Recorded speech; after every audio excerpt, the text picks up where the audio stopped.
Habang malakas ka pa, magtrabaho ka. Wala sa edad yan, nasa pangangatawan. Yan ang sabi ni ate. Hi mga ka-voice over, si Mami Rose naman po. And for today's vlog, ayan nga po, katatapos nga lang po ng ulan. Pero ayan kasama ko po ang maglola. Dahil pumunta po kami dito sa Water District or ang Prime Water. Dito sa Angeles City. Kasi po binayaran ko na po yung isa pero dumating po 2 resibo pa. At ayan kasama ko silang naglalakad. At syempre, pumunta nga po kami dito sa Jollibee kung saan dito ako nagtrabaho noon. So binalikan ko po siya at kumain po kami dito. Ayun nga po, kitang-kita nga naman po na sobrang likod po ni Zakia.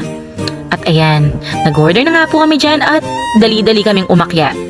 At sa pag-akyat po namin, may nakita po akong isang ale na nagtatrabaho dito. Tinanong ko po siya kung ilang taon na po siya.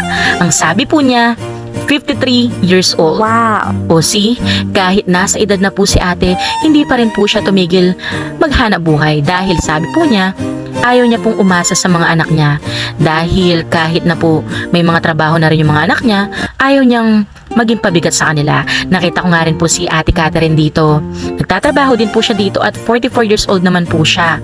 O diba, basta hanggat malakas ka, magtrabaho ka. Yun lamang, please like, share, and follow. Bye-bye!